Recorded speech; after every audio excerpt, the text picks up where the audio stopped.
All right, welcome back, ladies and gentlemen, to the Chupacabra Tutorials channel. I'm your host, Larry, and today I'm going to show you the updated 2026 edition of how to get your PlayStation 4 controller working with Windows 11 using DS4Windows. The current developer that just sort of paused development on this project is Smaldio, and they took up after the previous Ryo-chan developer kind of gave up on it for a little bit. And so we're going to go from this page, and what you're going to need to do is go all the way to the bottom. I'll put the link to this page in the video description below. And from here, you're going to need to make sure you've got a couple different components. You're going to want to make sure you've got the Microsoft .NET 8.0 desktop runtime, 64-bit. And you want 8.0 or newer. If you've got a newer version like me, it's fine. You can just roll with that. You'll also need the Visual C++ redistributable. If you don't know if you have that or not, go ahead and grab it here. You'll also need Vigimbus, which is the driver made by another developer, which allows DS4Windows to talk directly to your controller. Very important. Make sure you grab that as well. That one will just take you over here to the Vigimbus site. I'll actually just link this one directly because this links you to the old Vigimbus driver. So I'll just link the Vigimbus place where you can download that directly myself. And then, of course, you need to actually grab one of the main releases for DS4Windows. So just click on this button here, the main builds of DS4Windows. And that'll take you over here to version 3.9.9. This is the most recent version. And then you just want to grab like the 64-bit zip, which I have already done. So let's go ahead and go to that folder. So inside of this folder, we've got different components. Here's the desktop runtime and the Vigimbus driver. Go ahead and make sure you install both of these. And you may want to restart your computer before you continue. But if you don't want to pause this video and do that and come back, I don't blame you. We'll just keep going. So from here, we're going to need to unzip this zip folder. You can use whatever method you prefer. I'm going to use 7-zip, which is free. You can download it on the web. You don't already have a preferred zip program. You can also just say extract all right here. That's also acceptable, and then it'll ask you where you want to put it. And then I'm just going to extract it to this same folder. It's going to open up a new window, which is unnecessary, but that's fine. And then inside of here is another folder called DS4Windows. Just open that. And what we want is the DS4Windows program right here. So go ahead and open this bad boy up. And if everything has been pre-installed correctly, all the other requirements that you need, then it should pop up and work correctly. You'll know it's working correctly because you get this little pop-up window that asks you where you want to save this software. I recommend you put it in the programs folder, because if you put it in the AppData folder and something goes wrong and you have to reset the program, it's a lot more of a pain in the butt to do so. So put it in the programs folder. That way, if you ever need to reset the software, which I'll show you how to do at the end, all you have to do is delete the folder that you extracted and extract a fresh copy. Once you tell it where to save all of the saved settings and files and yada yada, this will open up this first launch window. What this is doing is asking you which kind of controller you're going to be using. By default, it selects DS4, which is the PS4 controller. It also supports the PlayStation 5 controller, the Switch 1 Pro controller, and the Switch 1 Joy-Cons, along with the PlayStation 3 controller, although this requires a little bit of extra doing, which I still need to go show how to do in another tutorial. So I'm just going to leave it on PlayStation 4, but if you want other ones, you can enable them. Don't leave them all enabled. It causes conflicts, apparently, and the software sometimes doesn't want to work. So if you don't need the other ones, leave them turned off. Then you can just hit close. So then this little window should pop open, but unfortunately, we don't have our controller connected to the computer, so nothing here is popping up yet. Now you have two options on how you can connect your controller to your PC so that it shows up in this list. The first option is the easiest option, or grab a USB cable, I think the USB mini, and then plug that bad boy into your controller and it'll show up. Now, a lot of people prefer that they get the ability to be wireless because that's the whole selling point behind the PlayStation 3 and onwards controllers, is they have Bluetooth, right? So I'll show you how to turn that on. So if you want to use Bluetooth, all you got to do is open up your Bluetooth settings window in your Windows 11 settings and make sure your controller is nice and charged up. And then you just have to hit add new device here at the top. You see this big plus, give that a click and select Bluetooth. And then press and hold the Windows, or not the Windows, but the PlayStation logo button in the middle of the controller and the share button until the light on the back starts to blink like you're going to a disco party. Once it starts blinking, it's in a discoverable mode and it should pop up here as a generic wireless controller. Give that a click. If for whatever reason this doesn't want to show up and behave itself while you're controlling it, and it doesn't make like a bunch of beeps that it's properly connected and telling you what its battery level is and everything, it might be still trying to connect to a PlayStation somewhere. To get around that, if you flip it over, you'll notice that there's a pair of screws directly underneath of the trigger buttons, and that when you're looking directly at the back, underneath of the controller, on the right side, there's a hole next to the right side screw, right? There's a little reset button inside that hole. You can try pressing a paperclip or a pin or something in there and pushing down that button and holding it down for 12 seconds. That will reset the controller to factory default, flush its brain out, and then you can try this process to connect it to your computer again.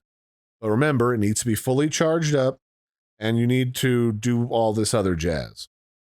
Something else that can sometimes allow you to just connect it to your computer so it can also use wireless functionality is to connect it again with a USB cable. Make sure that the cable you use actually carries data, because some of the cables that you buy or are given with like smartphones or other devices that you've collected over the years or your family has collected over the years are only for charging. They physically lack the wires inside of them to communicate data across them, and your computer won't even know it's there. It'll only charge it. So just keep that in mind if you're wondering why your controller is not behaving. So once all that's connected, you'll notice that the actual controller is now showing up in our list of devices for DS4Windows. Right now, you're good to go. What's going to happen, and the way that this software works, is most programs on your computer have no idea what this controller is. So without this driver, you can't use your PlayStation controller for games that don't support a PlayStation controller, because if they did, you wouldn't need this. So the way that it does is it pretends that this is an Xbox controller. So yes, I know the button prompts on screen are going to be a little confusing sometimes, but this is the way that you're going to get the most compatibility out of using your PlayStation 4 controller on your computer. Now, a couple other things. If this is lagging, there's a couple ways that you can fix that, and I'll also show you how to tweak a couple other things. So if for whatever reason you want to still try to use your PlayStation 4 controller as a PlayStation controller, all you have to do is find your controller in the list of devices here, hit edit, and then inside of here, there's a bunch of stuff going on, but there's a little bunch of tabs here that I'm hovering over top of. You want to go to other right here, and then at the very top, you can tell it what controller you want it to pretend to be. So by default, it chooses an Xbox controller, but you can also tell it to be a DualShock 4 or PlayStation 4 controller. And then here at the top, on the left side of the window, you can hit save, and it'll remember that setting, and now it'll pretend to be a PlayStation 4 controller. This will likely break a lot of games recognizing what this is, unless you're also using Steam drivers like I am, which my Steam drivers are like, oh, you've got a PlayStation controller? We can handle that. If you don't have those set up, which I wouldn't use these two in conjunction anyway, because that'll break Steam's drivers sometimes, so be careful doing that, by the way. Um, if you find that this no longer works in a lot of your games because it, again, doesn't know what to do with a PlayStation controller, then you can just reverse what I just showed you how to do. Hit edit, go to other, and put it back to Xbox 360 and hit save. And then it'll pretend that this is an Xbox controller again.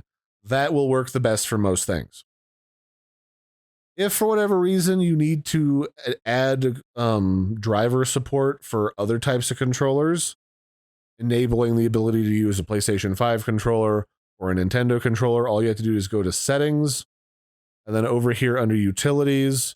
So to enable other devices, all you have to do is go to settings, and then from here, there's a little button down here underneath of all these blue buttons on the right-hand side. You can just hit device options. And then boom, here you can toggle on what other devices you want support for. And then when you're done, just hit exit. The other things that you might want to do is if you want to rebind anything on your controller, all you have to do is hit edit. You just find the button on your controller, and then you can reassign it to any button here as a part of a keyboard or on a generic Xbox controller, because the Xbox controller pretty much represents a generic controller for PC these days. And then you can rebind it to whatever you want. And that goes for pretty much every button in here. Everything is rebindable.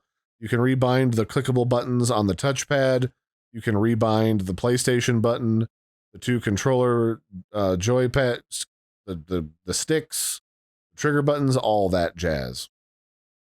Now, if for whatever reason you're getting lag with this device, you can try one thing if you're on Bluetooth. You can go to edit. You can edit the settings for this and go to other.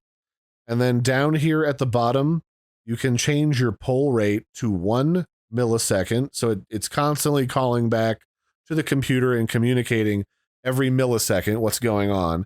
That can sometimes improve your lag if you're having lag when using this in wireless mode. You can also disable the setting in here. Let me just find where it is. That tells the here it is, output to DS4. So if you disable this, that disables the controller talking to the DS4Windows and telling it what its battery level is and other diagnostic information that is helpful in figuring out the condition of your controller.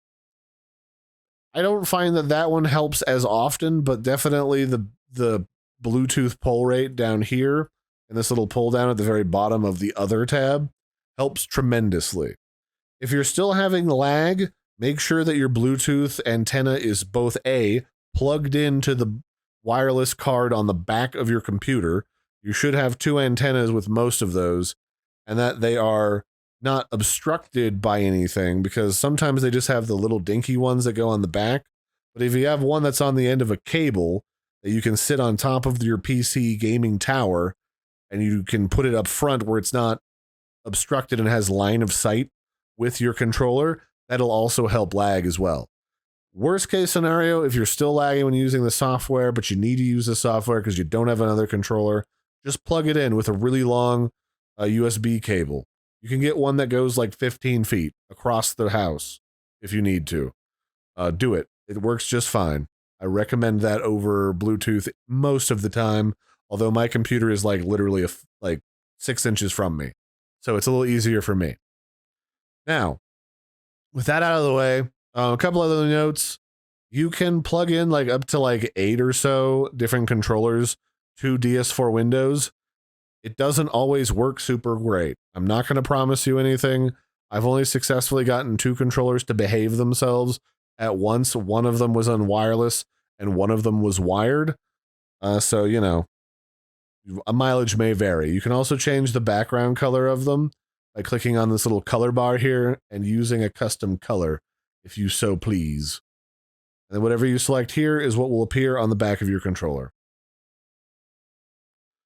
So if you need to, for whatever reason, A, make sure this stays open, because if this is closed, it stops functioning as a driver. But B, if you want to reset DS4Windows, all you have to do is close it.